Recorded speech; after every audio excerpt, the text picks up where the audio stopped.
Karena kalau misalnya kita mau the whole life, ya memang Bung Karno pun patut dipertanyakan sebagai pahlawan, karena akhirnya memang pemahamannya sangat dangkal, atau bahkan ada sekolah yang tidak mengajarkan lagi.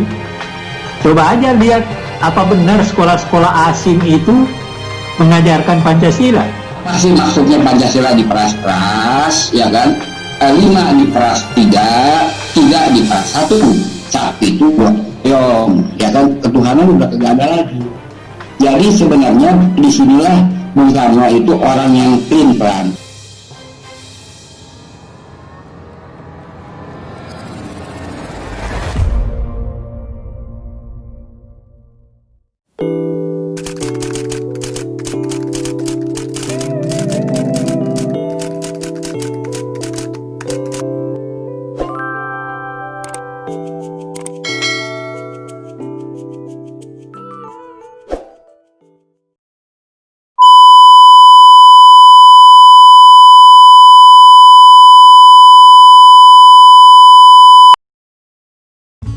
Syariat Islam dalam kehidupan kekinian.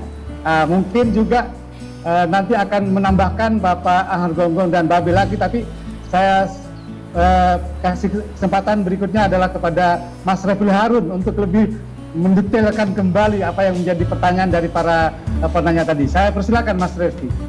Iya, terima kasih. Saya senang sekali dengan ketawanya Babe Ridwanto ini. Jadi saya izin tuh kadang-kadang buat meme di konten YouTube saya itu. Hahaha. Ketawanya Babe. Boleh Be ya? Jadi saya udah izin Be ya. Itu pertama. Yang kedua, saya bukan sejarawan, jadi saya tidak bisa menilai soal pahlawan ya. Tapi saya hanya ingin lihat perdebatan saya waktu itu dengan Mahfud MD mengenai usulan agar Pak Harto dijadikan pahlawan, dan Gus Dur juga kelihatannya tandem gitu. Ada yang mengusulkan Pak Harto, tapi kemudian ada juga yang mengusulkan Gus Dur sebagai pahlawan nasional. Nah, saya pada waktu itu hanya memberikan pertanyaan hipotetik ya. Sebenarnya kalau kita melihat pahlawan itu, sebenarnya penilaian kita the whole life, ya kan? Ataukah pada moment of none saja dia melakukan sesuatu? Kalau the whole life, kira-kira begitu, karena dia 32 tahun memerintah secara otoriter kan begitu.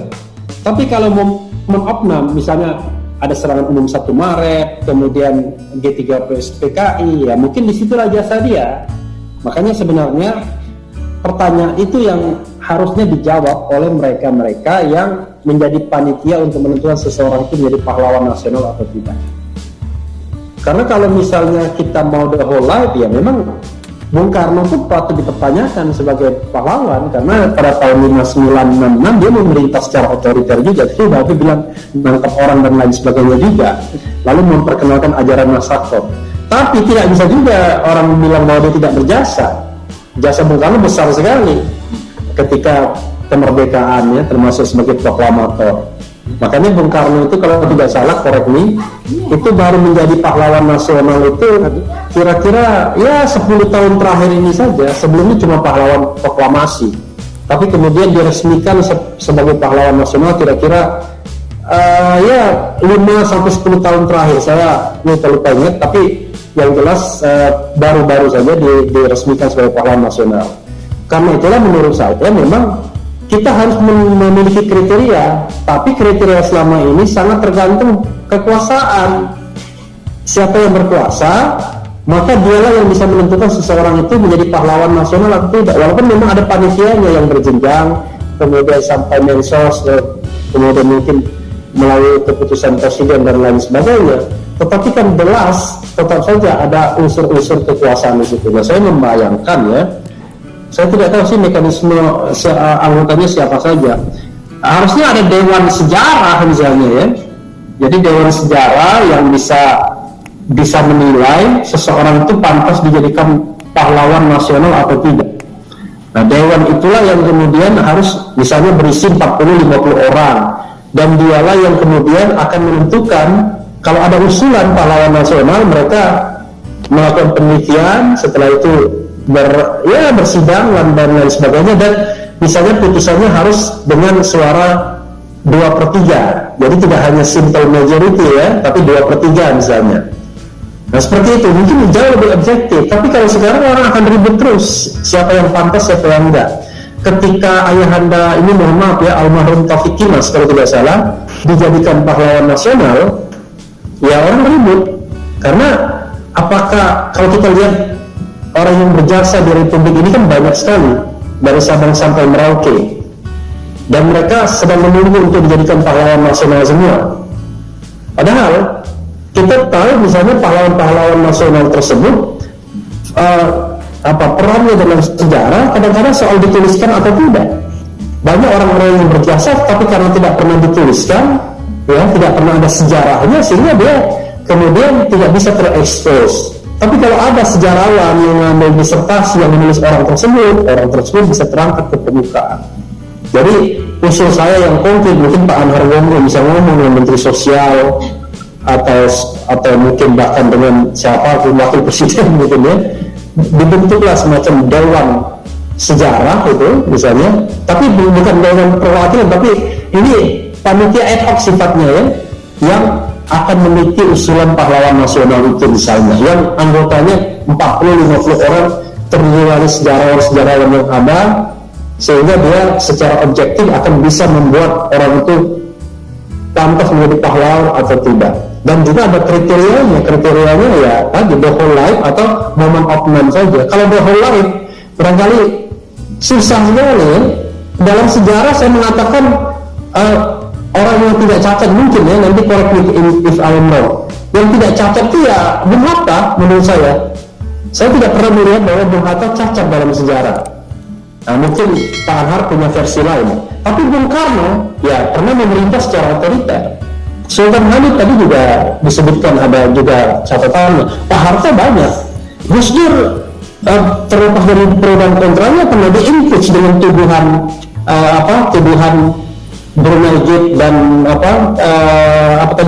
ada 2 gate itu ya, Brunei Gate dan Blue Gate, serta kemudian melakukan tindakan-tindakan yang dianggap inkonstitusional. Jadi kita harus ada kriteria yang solid sehingga ketika orang dinyatakan sebagai pahlawan nasional, orang tidak berdebat lagi karena jelas kriterianya, jelas pengambilan keputusannya. Saya kira itu saja tambahannya. Dan soal Pancasila tadi saya kira saya tidak perlu mengulang lagi ya.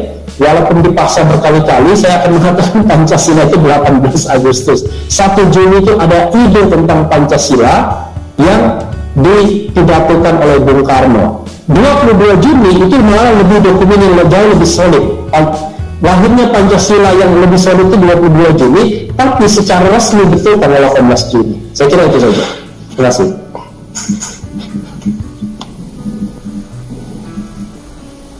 Ya, Pak Sudarso. Ya, terima kasih Mas Riful Alum telah menjawab dari pertanyaan peserta dan mempertegas apa yang menjadi pertanyaan-pertanyaan tadi. Barangkali berbicara tentang pahlawan nasional, mungkin kriterianya, persyaratannya yang mungkin sangat berat sehingga ada panitianya malah. Iya. Tingkat atas itu ada dewan gelar dan seterusnya. Jadi sebenarnya tidak juga ya memang ada hal-hal tertentu seperti yang dikatakan para ahli pada zaman dulu, tapi sekarang saya kira sudah, dan memang the whole, bukan hanya satu-satu tapi the whole. Anwar itu salah satu anggota Dewan Tanda Gelar Jasa Pahlawanan di tingkat pusat. Iya betul, salah satu anggota Bang Anhar. Ya. Oke, saya kira semua pertanyaan sudah terjawab oleh para narasumber tadi. Masih ada waktu, Mas Dimas? Pak. Masih Pak Darso masih lagi yang satu sesi. Kalau bisa diangkat saja Mas Dimas, karena pertanyaan dari Kek sebagian besar juga sudah agak terjawab oleh para narasumber tadi. Diangkat lagi Mas Dimas. Silakan Bapak Tri.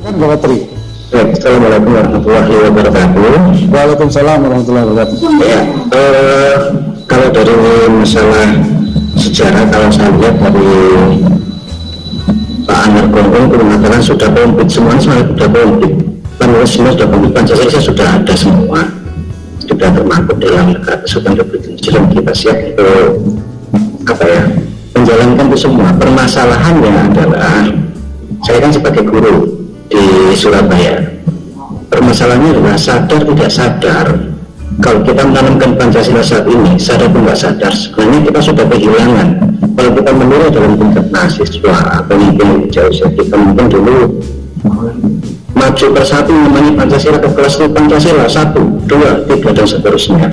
Kita hafal semua seperti itu. Permasalahan sekarang itu mau nggak mau, kita itu sudah degradasi dari namanya nilai-nilai Pancasila anak-anak kita.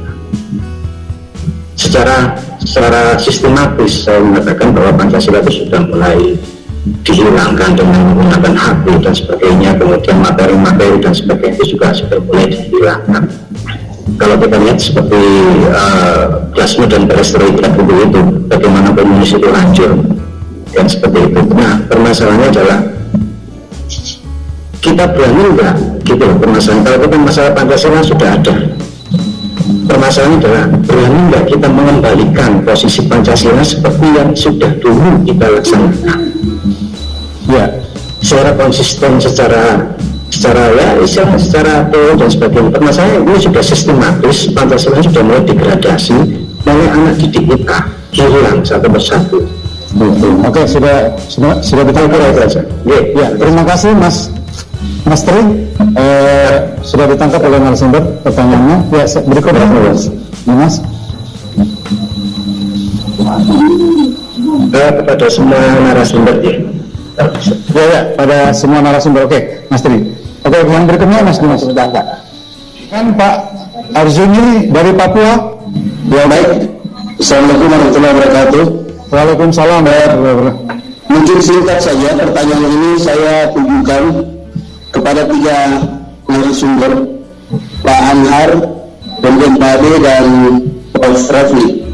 Singkat pertanyaan saya, saat ini sedang gencar-gencarnya muncul istilah Pancasila diperas menjadi 3 sila, kemudian menjadi diperas lagi menjadi 1 sila. Pertanyaan saya ke 3 narasumber, apakah ini berarti ada indikasi dalam tanda petik bahwa PKI sekarang ini sudah bangkit ke permukaan atau muncul di permukaan? Terima kasih. Assalamualaikum warahmatullahi wabarakatuh. Oke, terima kasih pertanyaan Pak Harjuni dari Papua yang sangat gamblang menanyakan itu kepada ketiga pemateri. Makasih, pertanyaan bagus. Selanjutnya satu lagi. Ya, sudah Pak Bernardus Lato oleh. Silakan Pak Bernardus. Videonya dibuka Pak Bernardus. Sudah. Iya. Silakan Pak. Selamat siang, Assalamualaikum warahmatullahi wabarakatuh. Waalaikumsalam warahmatullahi wabarakatuh. Dari mana Bapak? Dari NTT. Oke. Dari NTT. Saya cuma mau tanyakan menyangkut ini hari kelahiran Pancasila itu perlu ada kesepakatan. Kalau baik, kalau umpamanya melibatkan pihak pemerintah dalam diskusi ini ataupun DPR, maka mungkin akan lebih jelas. Mungkin itu saja yang saya mau sampaikan. Salam semua. Makasih Pak. Ya, sudah jelas. Ya, makasih Pak. Salam di NTT. Oke. Ya. Ya, terima kasih Pak. Ya, saya kira cukup singkat-singkat pertanyaan dari para peserta season kedua ini, para narasumber yang terhormat.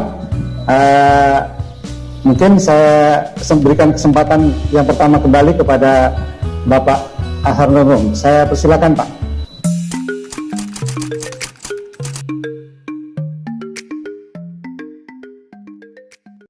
Ya, pertanyaannya persoalannya sebenarnya pada Departemen Pendidikan, kurikulumnya kan, kalau untuk menyangkut pada pemahaman anak-anak muda yang katanya sekarang mulai terjadi degradasi, ya bagaimana melewat pendidikan. Jadi dulu zamannya Soeharto kan ada sejarahnya, ada 3, lalu ada khusus tentang Pancasila, moral apa namanya dulu, moral Pancasila, PSB. Jadi jelas ada. Nah begitu orde baru hilang, masuk orde reformasi sekarang, sejak itu Pancasila dan sejarah ya diabaikan gitu. Akhirnya memang pemahamannya sangat dangkal, atau bahkan ada sekolah yang tidak mengajarkan lagi. Coba aja lihat apa benar sekolah-sekolah asing itu mengajarkan Pancasila, mengajarkan sejarah. Kan belum tentu, kita tidak tahu, tanya sama Departemen Pendidikan. Saya sih enggak. Nah persoalan Trisila ya kalau mau dibawa kemana-mana sih, tapi yang saya lihat ya Trisila itu memang Bung Karno yang membuat. Apakah ada unsur-unsur macam-macam? Saya tidak punya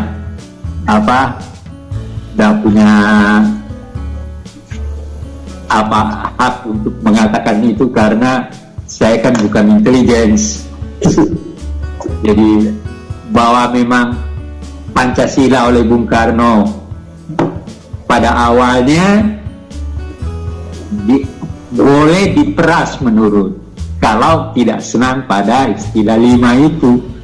Dan itu ya mungkin kelirunya itu tadi adalah menjadikan Pancasila dalam Trisila menjadi ciri Pancasila. Istilah itu yang keliru menurut saya. Lalu kemudian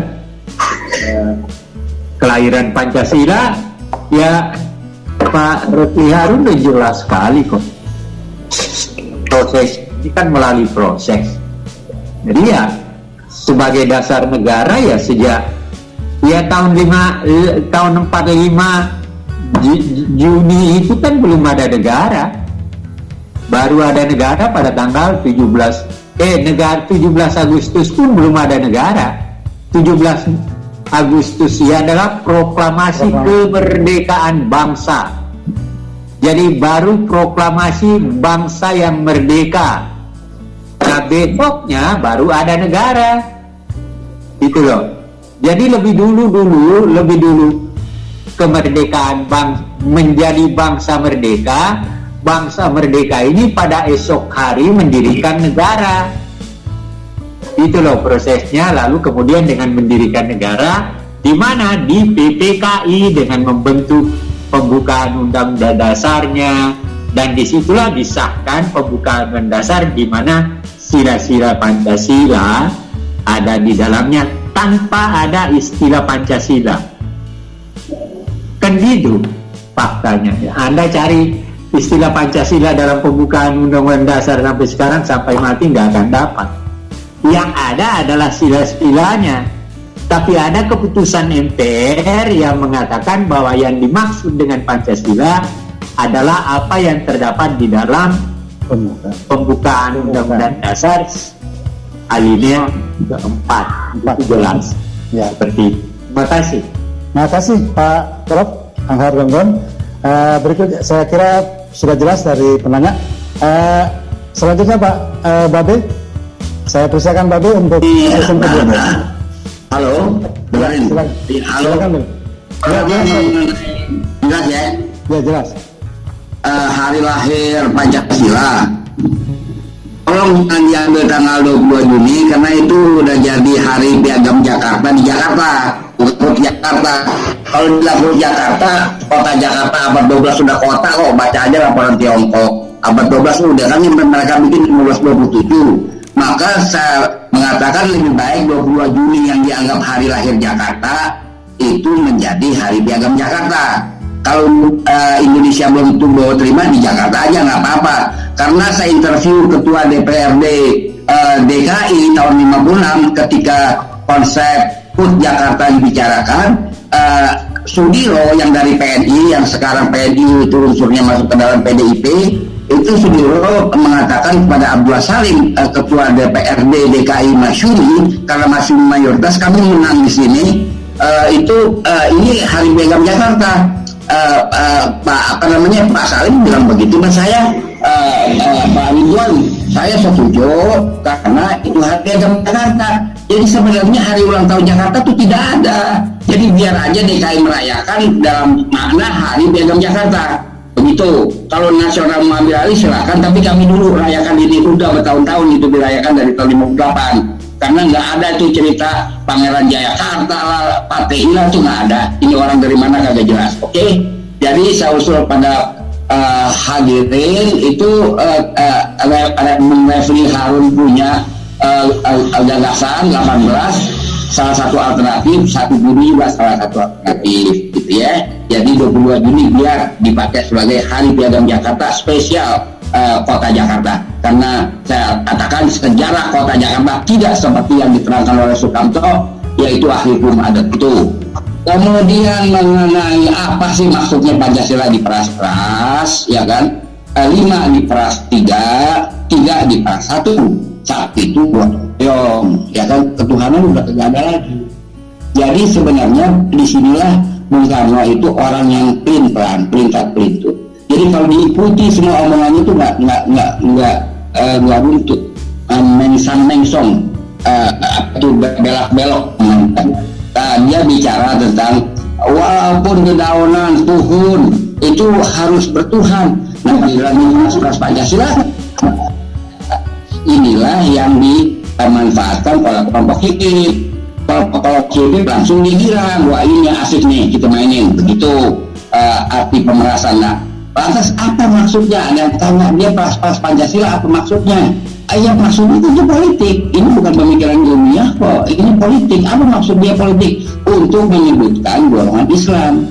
Dari zaman dulu urusannya kalau ngomong Pancasila yang disidangkan umat Islam. Itu saja urusannya. Jadi dia main begini untuk menyebutkan golongan Islam. Saya nggak mengerti apa maksudnya golongan Islam disebutkan. Sejak zaman sejarah Indonesia disusun oleh orang Yahudi yang namanya George Codes, itu sudah digusur Islam dari pentas sejarah Indonesia. Sudah digusur, dia bilang agama pertama Hindu dan Buddha kok, padahal buktinya tidak ada. Nah, ini yang kami sebagai muslimin, kami menyadari itu, Jadi buat kami orang-orang Islam itu adalah kami tidak pernah melakukan agresi dalam pendirian kami. Tapi kalau pendirian kami kita akui, hip tentang kami, faktanya hip mengagresi tauhid yang sudah ditanamkan oleh Queen of Sheba dari abad kedua sebelum Masehi, dari Sipiro berakhir di Cipari Kuningan, itu digusur nggak bisa. Itu mengakar ketuhanan yang Maha Esa, monotheism, Moses monotheism yang dibawa oleh Queen of Sheba sini. Nggak ada lah dalam buku sejarah, dia cuma tahunya Hindu dan Buddha yang membawa agama kemari. Jadi ini yang kami, kalau itu diusik, ya saksikanlah hari Rabu apa yang bakal terjadi. Jangan diusik, umat Islamnya orang baik. Kalau dia diusik ya kagak mau dong, ya kan? Nah sekarang juga mengenai isu-isu dan Hamid, itu juga sudah menjadi isu Islam. Sudah jadi isu Islam sekarang Sultan Hamid. Kenapa dia dibegitukan? Saya sudah jelaskan kok sejarahnya. Orang dia bikin yang melawan dibilang mengkhianati RI, dari mana RI belum ada. Nah ini yang saya maksud, imbauan ini juga kepada mereka yang golongan hip-hip. Golongan hip-hip ini mengulang PKI. PKI tahun 65 merasa dirinya sangat kuat. Hip-hip juga begitu. Nah sekarang dia ngulang itu. Kenapa ditunda pembahasannya? Itu saya sebenarnya yang bilang tunda itu ingin buat kompromi. Itu tidak terlalu marah. Golongan ini Islam bisa menerima, kami nggak bisa menerima. Kami menginginkan draft RUU hip-hip itu menjadi barang yang terlarang untuk seluruh Indonesia. Tidak boleh diedarkan. Itu barang yang terlarang yang kami kehendaki. Nah, karena itu ini nggak akan berhenti perlawanan ini, karena dia cuma bilang tunda. Kami ingin ini bukan saja tidak diciptakan, tapi dilarang, diedarkan. Karena ini adalah racun bagi kami yang berjuang monotheism dari abad kedua Masehi yang diajarkan oleh Queen of Sheba, murid dari Nabi Allah Musa. Wassalamualaikum warahmatullahi wabarakatuh. Waalaikumsalam warahmatullahi wabarakatuh. Wah, terima kasih Babe telah menjawab dari pertanyaan-pertanyaan. Terakhir dari Mas Refli Harun memberikan tanggapan dari pertanyaan peserta dan sekaligus statement akhir Mas Refli. sekaligus statement akhir sebelum saya berikan kesempatan kepada narasumber yang lain. Terima kasih. Iya, saya silakan. Setiap mendengar Mbak Beni kenapa selalu pengen tersenyum. Ada istilah baru dengar tuh kelompok hip-hip ya kan, dari tadi kelompok hip-hip menarik juga nih, ada yang punya kelompok hip-hip. Jadi kalau kita balik lagi sejarah ya, memang yang namanya pertarungan gagasan antara Islam dan nasionalis itu kan memang itu adalah fakta politik yang tidak bisa kita mungkiri ya. Jadi sejak tahun BPUPKI bersidang, PPKI bersidang, lalu kemudian konstituante bersidang, lalu kemudian amandemen konstitusi bersidang ya waktu tahun 1992, selalu ada warna itu. Tetapi terakhir memang kelompok Islam yang formil ini sedikit, dalam tanda kutip, sedikit tidak banyak menuntut lagi. Sebagai contoh misalnya di dalam amandemen konstitusi tahun 1999 2002 sudah tidak ada lagi perdebatan mau negara Islam, itu nggak ada lagi kan, tidak ada lagi perdebatan mau dasar negara Islam, nggak ada lagi. Nah, itu memang grup kelompok Islam ini memang banyak mengalah sebenarnya. Jadi waktu PPKI mau bersidang, mau menetapkan undang-undang dasar, sebenarnya kan atas usul Yusuf Hashim itu ada pengen dimasukkan bahwa Presiden Indonesia adalah warga negara yang beragama Islam. Waktu itu ada perdebatan seperti itu. Lalu ketuhanan dengan menjalankan syariat Islam bagi pemeluk-pemeluknya, itu di dalam sila Pancasila. Lalu kemudian pasal 29 itu juga begitu. Tapi dengan kebijakan kelompok Islam ya, dan kemudian tentu dengan remukan kelompok nasionalis, maka yang seperti itu dihilangkan. Jadi cuma bahwa Presiden Indonesia adalah warga negara Indonesia ya, orang Indonesia asli waktu itu. Lalu kemudian ketuhanan tidak menjalankan syariat Islam atau ketuhanan yang Maha Esa dan lain sebagainya. Tahun 55 konstituante, sependek pengetahuan saya, sebenarnya kelompok Islam itu mayoritas, hanya memang diskusi tentang dasar negara itu tidak pernah mencapai 2/3 sebagai salah satu persyaratan untuk diterimanya dasar negara. Jadi waktu itu Masyumi, NU itu mayoritas sesungguhnya kelompok Islamnya.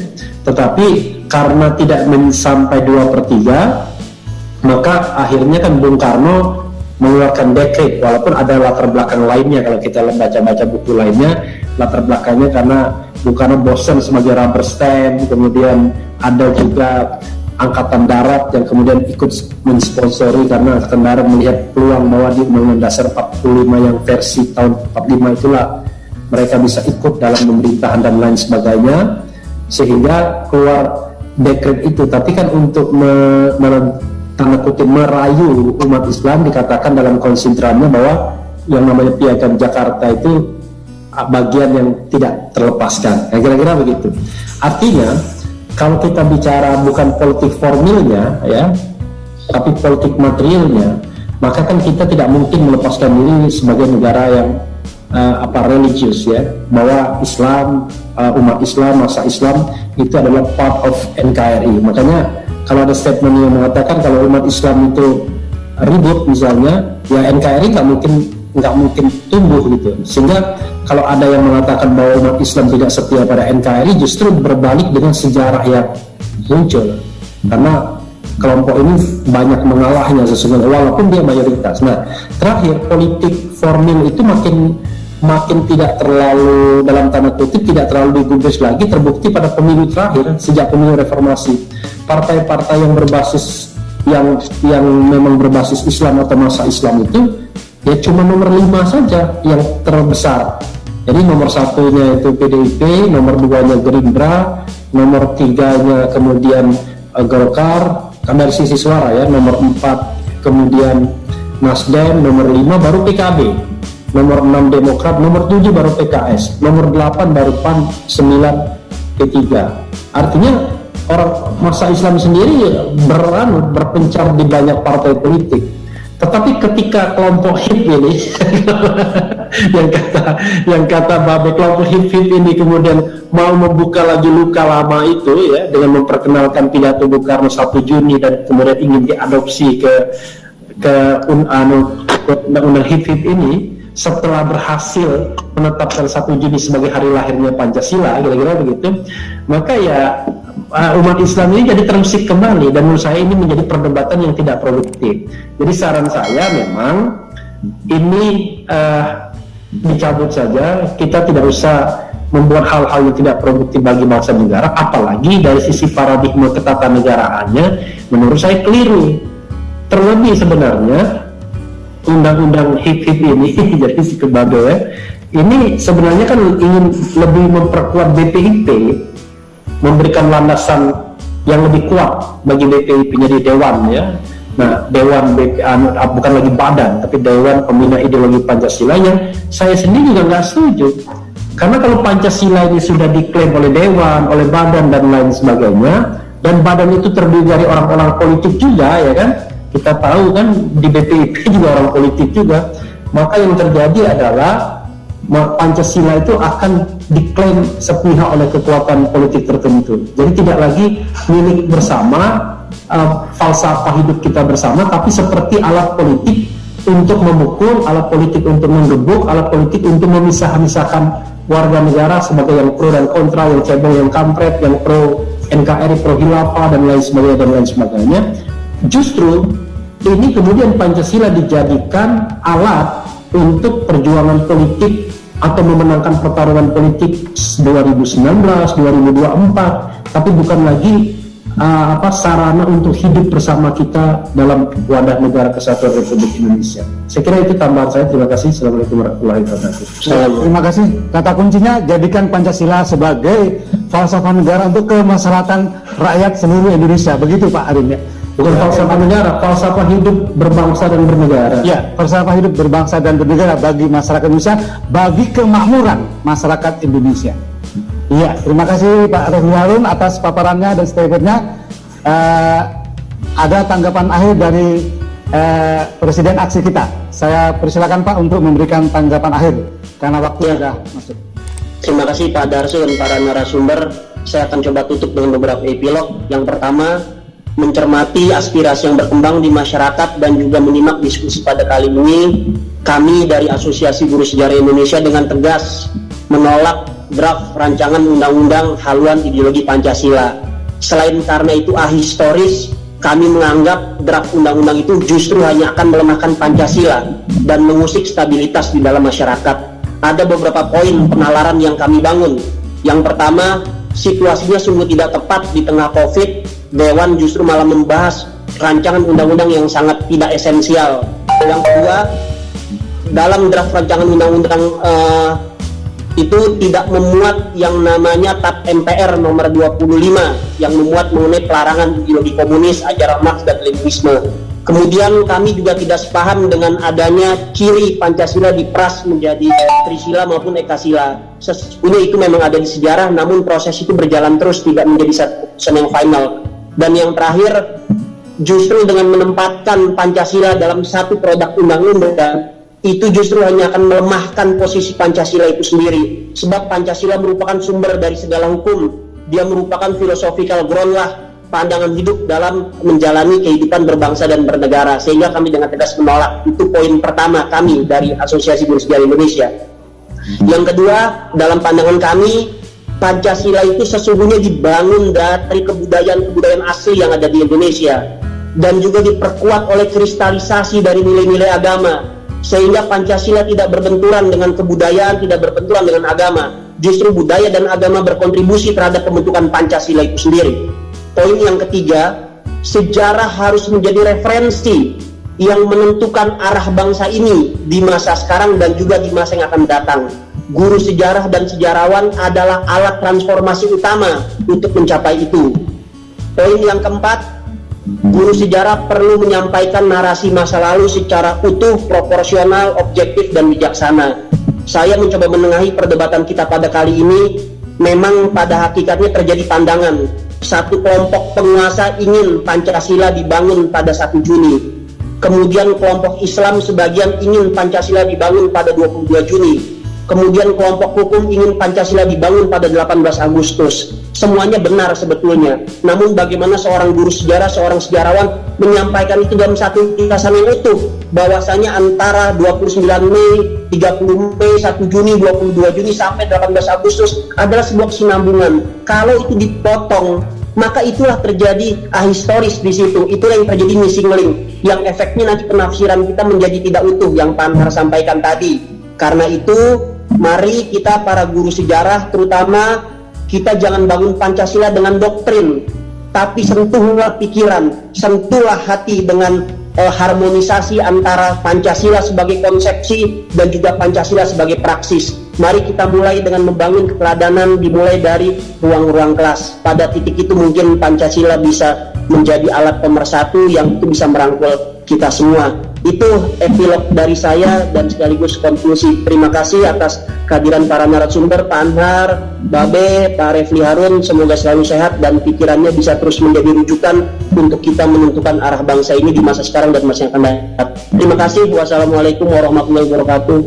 Waalaikumsalam warahmatullahi wabarakatuh. Terima kasih Presiden Aksi.